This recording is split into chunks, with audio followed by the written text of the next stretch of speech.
Amélie Lévesque, l'une des victimes de Joël Le Squarnec, en pleurs dans les bras de sa fille. Le verdict est difficile à entendre. C'est douloureux et c'est surtout que j'ai l'impression que depuis 2019, je me bats contre des moulins à vent et qu'aujourd'hui, on n'a pas été entendu. Joël Le Squarnec vient pourtant d'être condamné à 20 ans de réclusion criminelle, assorti d'une période de sûreté des 2/3. Insupportable pour les victimes.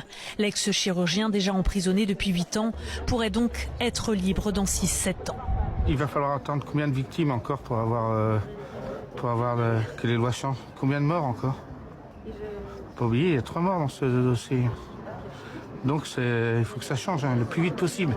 On veut qu'il ne sorte pas de prison, il est trop dangereux pour nos enfants et même pour nous en fait. Nous, il nous a tout pris, notre vie de petite fille, de femme, il a tout pris, il a tout brisé. Et lui, il va sortir en 2031, peut-être.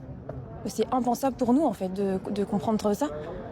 Impassible à la lecture du verdict, sans la moindre émotion, Joël Le Squarnec échappe à la rétention de sûreté demandée par l'accusation.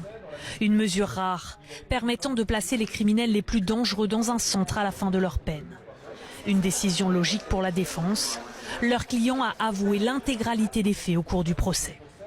Il s'agit d'un verdict qui, ici, montre que lorsque un accusé se hisse à hauteur des enjeux de justice, qu'il participe à son procès, qu'il va au plus loin sur le chemin de la vérité et de la reconnaissance, la justice peut le prendre en compte.